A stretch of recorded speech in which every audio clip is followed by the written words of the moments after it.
29 hari lagi nak habis puasa. Esok 28, akhir lagi 3 hari puasa. Syukur 3 hari. Tak ada apa kesan. Pengalaman saya duduk di Madinah. Jemaah haji Malaysia ni diberi peluang oleh tabung haji duduk 8 hari di Madinah. Betul tak? 8 hari. Tujuannya nak suruh cukup salat di Madinah 40 waktu. Kita pulung betul-betul 40 waktu. Demam pergi, pening kepala pergi, merangkak pergi 40. Bila cukup 40 waktu, dia jumpa kita, Ustaz, alhamdulillah saya dah beres, Ustaz. Kata apa beres tu? 40 genap Zuhur tadi. Habis asar ni insya-Allah main kat bilik. Terkejut saya. Apa benda awak cakap ni? Jadi kita pergi dengan angka yang kita tidak mencari apa sebabnya. Tak apalah, kita terimalah penilaian ulama hadis mengatakan hadis tu lemah. Tak apa. Kita bukan nak bahas tentang sanad. Nak bahas hanya pemikiran kita. Kita tidak mencari mahasin, keindahan. Kita kata 40 ni angka yang banyak diguna dalam kehidupan kita. Kalau orang beranak 40 hari makan ikan kering, orang kampung lah. Kesian lah, dah tak ada tenaga, kena ikan kering 40 hari, lagi lemah kawan tu. Terimalah kita sebab orang kawan tua-tua kata. Saya pun tak nak pandang orang tua. Jadi kenapa sebab kita duk marah dia? Apa-apa. Tapi dia adalah sebab dia. Salah satu orang dulu boleh beranak sampai 15 kerana berpantang. Hari ni kena 5, nampak lain macam dah. Berapa anak? 5 dah. 5 dah. Orang dulu berapa makcik anak? Dia juga 15. Dia juga 15. Maknanya kalau 20 pun tak apa lah. Boleh dia beranak sampai begitu. Yang kita kena 3 orang, 4 orang dah sibuk cari fatwa, Ustaz. Boleh tak? Boleh tak? Boleh apa? Nak ikat peranakan dah 4 orang anak. Lari jauh dah. Jadi kita nampak angka tidak menjadi satu perkara yang besar. Kerana itulah kalau tuan-tuan belajar dengar tafsir Ustaz Zahazar pagi-pagi dalam radio tu contohnya. Kebanyakan cerita dalam Quran dia tak mari cerita tepat. Cerita Ashabul Kahfi wa yaquluna. Orang tu kata 5 orang 6 dengan anjing. Ada kata 6 7 dengan anjing. Kenapa? Apa salahnya? Kalau Tuhan sebut lalu, mereka ialah 5 orang bersama dengan seekor anjing 6. Sesat salah. Kenapa Tuhan buat wa yaqulu? Nak cakap orang suka cakap. 5 orang tak usah kata apa. Dia mati ni, meninggal ni dalam tanah runtuh, rahimahullah. Anak-anak kita yang meninggal. Itu pun masih lagi 14 dah, sahabat ni 15 dah, 17 pula dah. Jadi duduk keliru dengan tu. Yang kita penting bagi kita, yang pertama sekali bila dengar orang tu mati, inna lillah wa inna ilaihi raji'un. Kemudian kita doakan kepada mereka, minta Allah Taala beri keampunan, beri rahmat kepada mereka. Barulah kalau nak cari-cari sikit ni tidak asyik duduk kelari tu sampai tak jadi nak bayar air di kedai kopi. Sebab tak selepakat. Yang dia kata 14, dia kata 15. Bayar sendirilah akhir. Jadi lari sampai begitu. Jadi lari kita lari daripada tajuk asal, kita pergi kepada tajuk yang sampingan.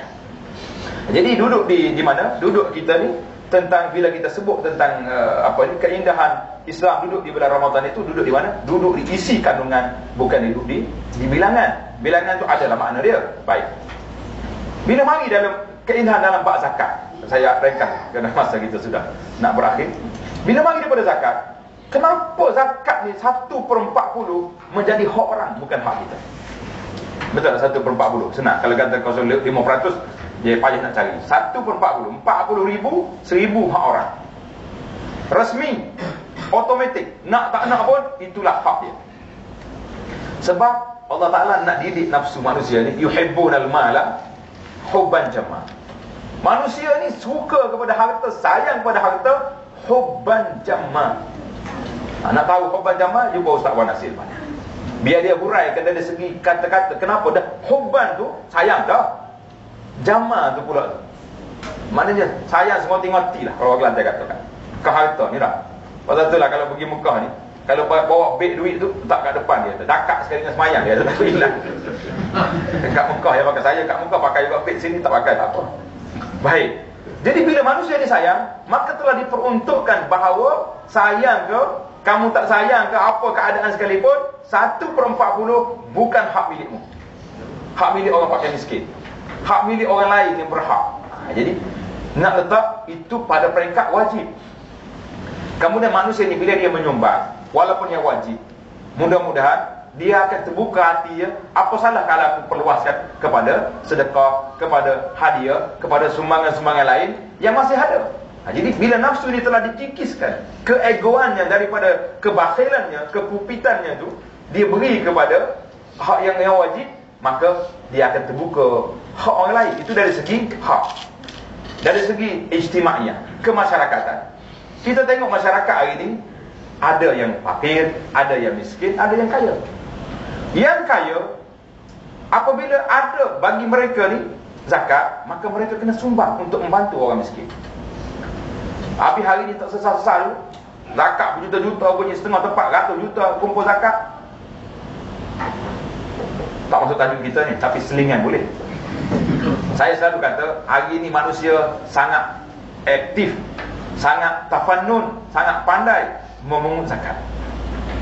Tetapi bagaimana mereka aktif ke tidak membahagi zakat? Ini letih sikit. Kalau kata macam tu, tak selesa lah kawan-kawan kita tu. Jadi kita tak nak kata lah. Orang kata hari ini orang pandai mengutip zakat, tapi tidak pandai membahagikan. Kalau tidak, dengan ratus juta sudah selesai banyak masalah. Saya tengok dalam pembahagian. Saya pernah pergi satu tempat, di pejabat zakat, tak sia di manalah. Anak-anak yang mari ni dengan pakaian yang begitu rock sekali. Yang perempuannya, saya tengok dia turun kereta, pinjam kain tudung dengan mak dia. Mai. Mak dia pakai tudung, ambil dia kecil sikit pakai. Rupanya tak ada tudung pula. Bila pergi tempat zakat, saya pun tanya. Kata adik-adik semua ni, comel-comel ni, mari buat apa kat sini? Mari terima duit zakat, Ustaz. Zakat apa? Zakat IPT. Zakat budak-budak boleh masuk universiti, diberi RM2,500 seorang. 2,500. Kata tak ada ke PP, apa dia panggil? PPTN. Oh, ada dah. Hal di zakat tak? Hal tu lain. Saya bertanya. Kata panggil ni, beri gitu capak gitu ke kurung dulu budak-budak ni. Dia kata tak ada. Dah dia sudah dapat IPT, surat dia sudah ada pengakuan, kita bagi langsung. Saya kata malang. 2,500 duit zakat. Kita beri kepada anak orang-orang yang nak pergi mengaji, tak apalah. Kita tak perhatikan tentang asnaf. Tapi cara bagi, kenapa kalau kamu dipilih menerima zakat 2,500, tetapi kamu kena daftar diri pada hari Sabtu dan berakhir pada asar hari Ahad. Kena daftar di pejabat sekalian. Kita kurung dia camp motivasi mana-mana, tempat training. Kita beri ilmu pada dia tentang duit zakat ini adalah duit yang diberi kepada siapa. Satu. Yang kedua, penampilan yang kamu bawa hari ini tidak melayakkan kamu untuk menerima zakat. Dengan seluar ketaknya, dengan baju adiknya, cukup tidak sempurna, tidak lulus pos pakum syariat. Jadi kalau kita bagi 2 hari begini, barulah bagi hari terakhir, kami percaya kamu telah insaf, kamu telah sedar, kamu telah faham tanggungjawab syariat, maka ambillah. Baru saya rasa ada maknanya pemberian kita. Tapi bukan salah zakat. Keindahan Islam dalam zakat cukup indah, cukup sempurna. Yang salahnya, ibarat pepatah kata, bukan salah ibu mengandung, tapi salah apa? Salah bidan yang menyambut. Bidan juga. Dia kata bidan tak pandai tarik. Budak ni keluar kaki dulu, songsat, lekap situ, habis. Bukan salah ibu mengandung, betul dah, sudah cara. Tapi kita yang buat tak kena. Baiklah, bab haji panjang. Saya ambil yang terakhirnya perbincangan kita tentang keindahan Islam dalam perundangan.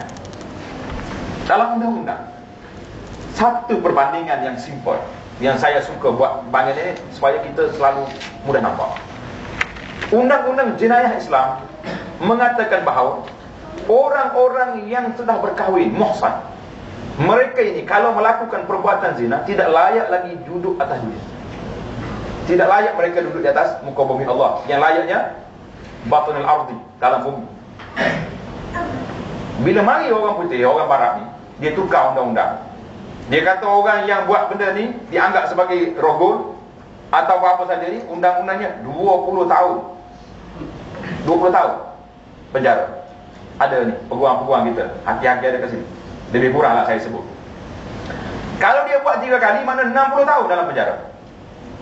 60 tahun. Kita ambil 20 je. Orang ni kena 20 tahun. Baik. Dia duduk dalam penjara.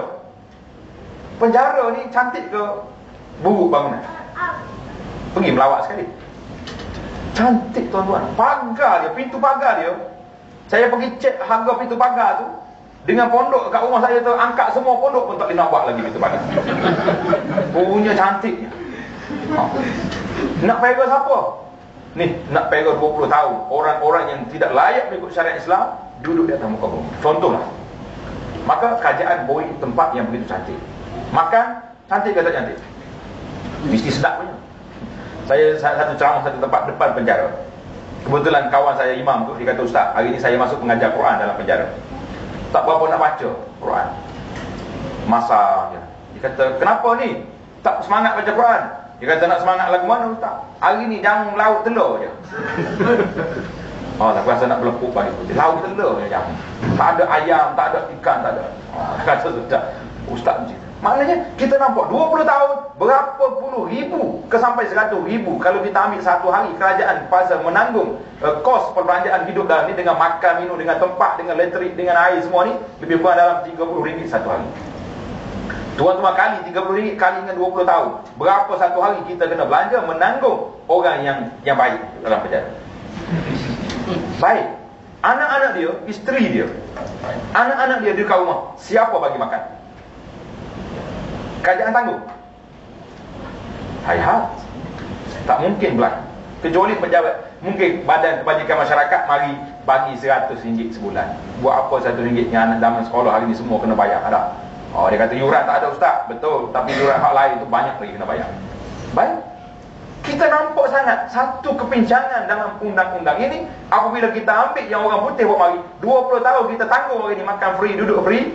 Anak-anak di rumah terpaksa merempak pergi cari makan sendiri. Sedangkan kalau kita matikan dia, kita letak dia dalam tanah, belanja 20 tahun tadi, kita beri kepada keluarga dia yang ada ni. Senang tak senang?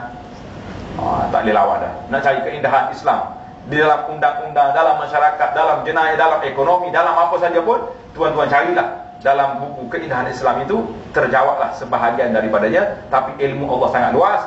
Apa ni? Dalam suratul Kahfi yang kita baca, ya, kalau kita ambil seperti tinta di lautan, tak nak kata apa. Tapi dia panggil talamusul hikmah, mencari hikmah, yang saya divisi oleh Ustaz Wahid tadi.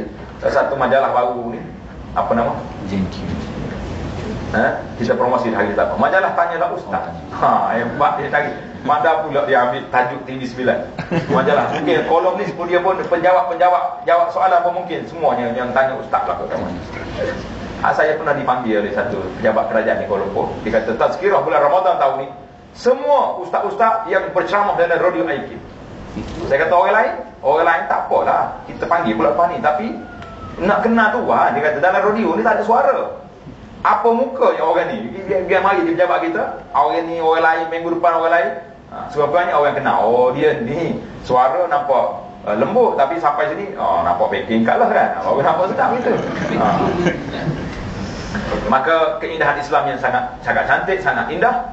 Mudah-mudahan apa yang kita bincangkan secara sepintas lalu ini memberi satu kesedaran kepada kita bahawa Islam itu indah. Yang tidak indahnya pengikut-pengikut Islam yang tidak patuh kepada Allah Subhanahu wa taala. Sebagaimana dalam hadis yang Nabi kita sebut, semua atas dunia ini kenal aku.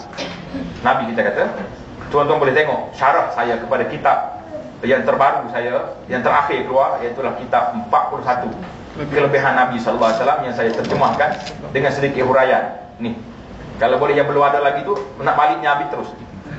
Sekali dengan syarahnya sekali. Dalam tu Nabi kita sebut semua makhluk ini mengenali aku, Rasulullah. Itu hebat Nabi sallallahu alaihi wasallam. Semua makhluk, batu, kayu, cerita pula ni mengurusi 1 jam pula. Semua benda, Nabi kata aku jalan di Mekah, aku kenal ni batu ni, dia beri salam pada sampai di mana Nabi berjalan, unta mari beri salam pada Nabi, mari mengadu dengan Rasulullah sallallahu alaihi wasallam. Nabi kata kecuali illa asi al-jin wal-ins. Dua jenis makhluk je yang tak kenal aku. Siapa? Manusia dan jin yang derhaka kepada Allah. Ini dia yang tak kenal Rasulullah sebagai Rasul. Jadi kita yakin dan percaya tuan-tuan muslimin dan muslimat, kita yang sudah beriman dengan asyhadu an la ilaha illallah wa anna muhammadar rasulullah, kita kenal. Tapi bagaimana nak memperkenalkan Rasul kita, bagaimana memperkenalkan syariat yang indah ini kepada manusia, adalah menjadi tanggungjawab semua.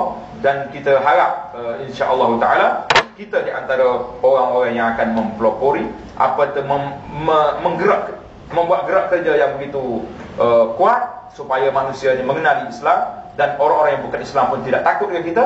Bukan tidak takut, mari kepada Islam. Kalau tidak, berat kita ini, berat.